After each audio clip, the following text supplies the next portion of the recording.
여러분, 제가 지난주에 도쿄 로폰기 힐스 앞에서 목격한 장면을 말씀드려야겠습니다. 한 일본 노부부가 고급 레스토랑 앞을 지나가다 메뉴판을 보고는 고개를 절레절레 저으며 발걸음을 돌리는 모습을 봤습니다. 바로 그 순간, 옆 건물에서는 한국인 투자자 일행이 부동산 중개인과 함께 건물 전체를 둘러보며 이 정도 가격이면 두 채 살 수 있겠네요 라고 여유롭게 이야기하고 있었습니다. 상상해 보셨습니까?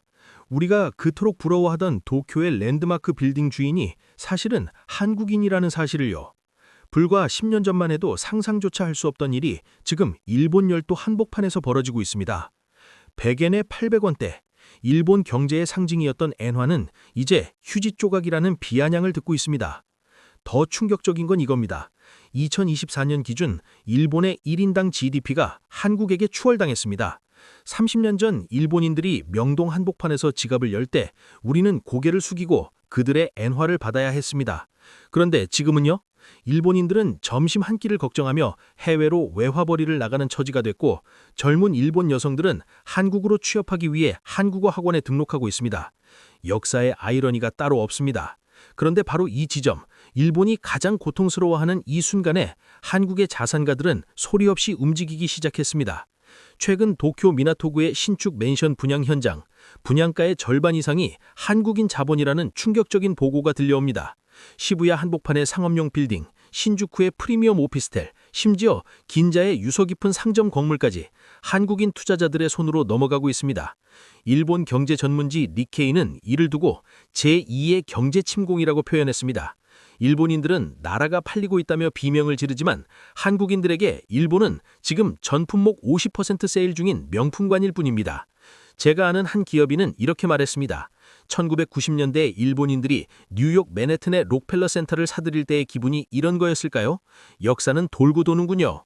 오늘 우리는 일본 경제의 처참한 몰락과정과 그 뒤에서 벌어지는 한국인들의 은밀한 열도 쇼핑의 실체를 낱낱이 파헤쳐봅니다.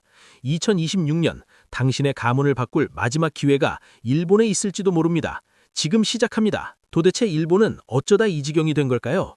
1980년대 일본은 세계를 호령했습니다. 소니, 도요타, 파나소닉, 이 이름들은 곧 품질과 혁신의 상징이었죠. 도쿄의 부동산 가격은 천정부지로 치솟아 도쿄 23구의 땅값으로 미국 전체를 살 수 있다는 농담이 나올 정도였습니다. 그런데 1990년 거품이 터졌습니다. 그리고 30년이 지난 지금 일본은 여전히 그 늪에서 허우적거리고 있습니다. 왜일까요?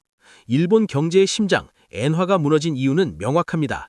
전 세계가 물가를 잡기 위해 금리를 올릴 때 일본만 홀로 마이너스 금리라는 늪에 빠져 있었기 때문입니다.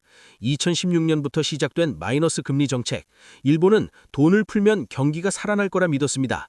하지만 현실은 달랐죠. 뒤늦게 금리를 올리려 하지만 이미 1,300조 엔이 넘는 거대한 국가부채가 발목을 잡습니다.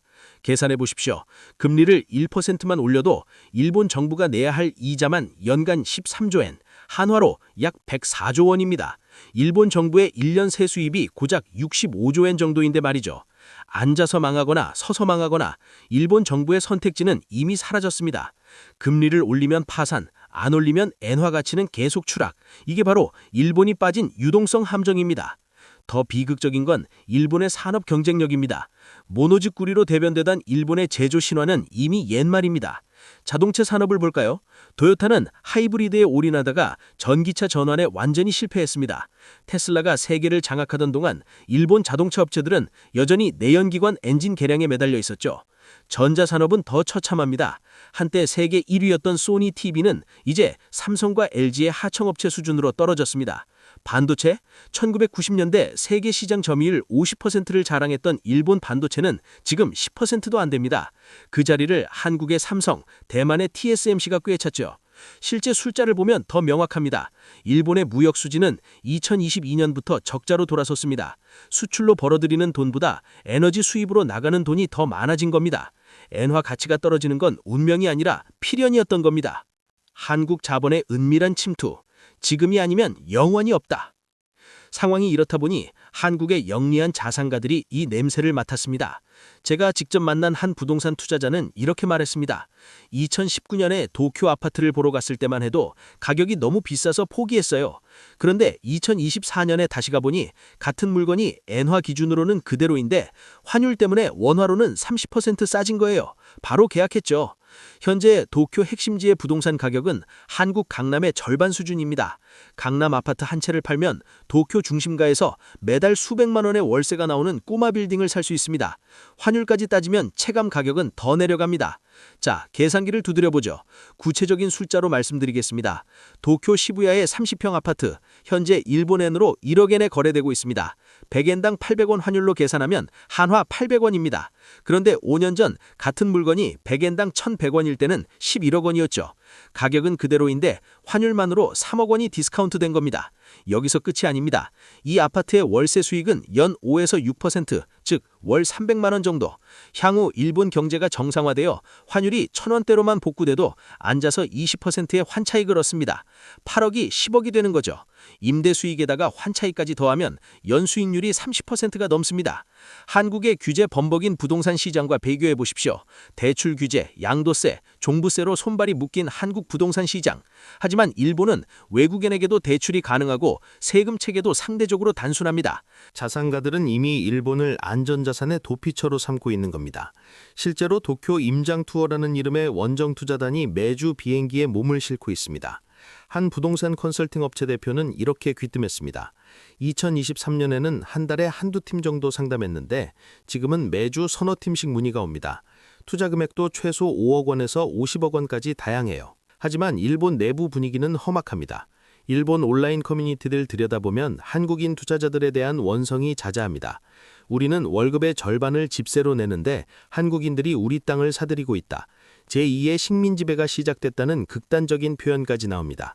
일본인들이 대출 규제와 물가 상승에 허덕일 때 외국인들이 현금을 들고 와서 자기네 땅을 헐값에 사들이는 것을 보며 박탈감을 느끼고 있죠. 특히 한국인 투자자들에 대한 경계심은 극에 달해 있습니다. 역사적 감정까지 더해져 우리가 가장 무시하던 나라에 역전당했다는 자괴감이 폭발하고 있는 겁니다. 실제로 2024년 일본 국회에서는 외국인 부동산 취득 제한법이 발의되기도 했습니다. 하지만 자본주의의 논리는 냉혹합니다. 돈에는 국적이 없기 때문입니다. 일본 정부도 외화가 필요한 상황에서 외국인 투자를 막을 수는 없는 노릇이죠. 하지만 여기서 우리가 놓치지 말아야 할 반전이 있습니다. 모든 일본 부동산이 황금알을 낳는 거위는 아니라는 사실입니다. 일본은 현재 양극화의 끝판왕입니다. 도쿄 핵심 3구인 미나토, 치오다, 중앙구, 이 세 곳을 제외한 나머지 지역은 완전히 다른 세상입니다. 오사카, 나고야 같은 대도시도 마찬가지고요. 지방도시는 말할 것도 없습니다. 제가 직접 확인한 사례를 말씀드리죠. 홋카이도의 한 도시에서는 주택을 공짜로 준다고 해도 아무도 안 가져갑니다. 왜? 유지비가 더 들기 때문입니다. 눈이 많이 내리는 지역이라 겨울마다 제설 비용이 엄청나고 난방비는 또 얼마나 나가는지. 게다가 인구는 계속 줄어들고 있어서 나중에 팔 사람조차 없습니다. 한국인들이 집어삼키는 건 일본 전체가 아니라 일본의 가장 핵심적인 심장부뿐이라는 사실을 명심해야 합니다. 도쿄 중심 반경 10km 이내, 그것도 지하철역 도보 5분 이내. 이 조건을 벗어나는 순간 투자 가치는 급격히 떨어집니다. 역사적으로 큰 부는 언제나 위기의 틈새에서 태어났습니다. 1997년 IMF 때를 기억하십니까? 론스타, 골드만삭스 같은 외국 자본이 한국의 우량 자산을 헐값에 샀습니다. 서울 강남의 빌딩, 부산의 호텔, 제주도의 땅. 그들은 한국이 다시 일어설 거라는 확신이 있었고 10년 뒤 수십 배의 수익을 챙겼습니다. 당시 한국인들은 분노했습니다. 나라가 팔려나간다고 울부짖었죠. 그런데 지금 우리가 일본에서 하고 있는 게 뭡니까? 똑같은 일 아닙니까? 이제는 우리가 그 역할을 하고 있는지도 모릅니다. 일본의 몰락은 누군가에게는 비극이지만 준비된 자에게는 30년 만에 찾아온 거대한 환승 기회입니다. 물론 무작정 뛰어들라는 소리는 아닙니다. 일본 부동산 투자에는 분명한 함정들이 있습니다. 첫째, 세금입니다. 일본의 부동산 취득세는 한국보다 높습니다. 등록세, 인지세까지 합치면 매입가의 6에서 7%가 세금으로 나갑니다. 8억짜리 아파트 사면 5천만 원 정도를 세금으로 내야 한다는 얘기죠. 둘째, 유지 관리비입니다. 일본은 지진 대비 때문에 건물 관리가 엄격합니다. 매달 관리비로 20에서 30만 원, 여기에 수선 충당금까지 더하면 꽤 됩니다. 셋째, 언어와 문화 장벽입니다. 계약서는 일본어로 되어 있고 임차인과의 소통도 일본어로 해야 합니다. 전문 관리 업체를 쓰면 월세의 5에서 8%를 수수료로 내야 하죠. 넷째, 출구 전략입니다. 나중에 팔 때도 일본인 바이어를 찾아야 합니다. 한국으로 다시 돈을 빼올 때 환율이 어떻게 될지도 변수고요. 하지만 이 모든 걸 감안해도 지금 일본 부동산의 매력은 분명합니다. 엔화의 가치는 역사적 저점에 와 있고 도쿄 핵심 입지는 여전히 세계적인 수준입니다. 여기서 중요한 질문 하나 던지겠습니다. 이 기회의 창이 얼마나 열려 있을까요?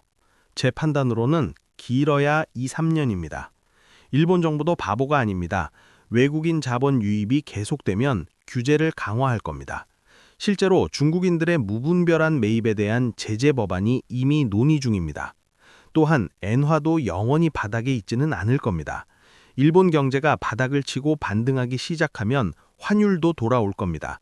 그때는 이미 늦어요. 지금 8억인 물건이 12억이 되어 있을 테니까요. 여러분은 이 거대한 부의 재편 속에서 관망자로 남으시겠습니까? 아니면 기회를 낚아채는 주인공이 되시겠습니까? 30년 전 일본인들이 미국 부동산을 사들일 때 미국인들은 분노했습니다. 하지만 지금 와서 보면 그건 일본의 전성기였던 동시에 몰락의 시작이었죠. 역사는 아이러니합니다. 지금 한국이 일본 부동산을 사들이는 이 순간이 훗날 어떻게 기록될까요? 한국 경제의 새로운 도약일까요? 아니면 일본처럼 거품의 시작일까요? 그건 아무도 모릅니다. 하지만 분명한 건 준비된 자에게는 기회고 무지한 자에게는 재앙이라는 사실입니다. 오늘 영상이 여러분의 경제적 시야를 넓히는 데 도움이 되셨다면 좋아요와 구독 부탁드립니다. 댓글로 여러분의 생각도 들려주세요. 일본 부동산 투자에 관심 있으신가요? 아니면 위험하다고 생각하시나요? 다음 시간에는 일본 부동산 투자 시 반드시 확인해야 할 독소 조항 3가지와 실제 투자 성공 사례를 구체적인 숫자와 함께 공개하겠습니다. 알림 설정해 두시면 놓치지 않으실 겁니다. 여러분의 부를 지켜드리겠습니다. 시청해 주셔서 감사합니다.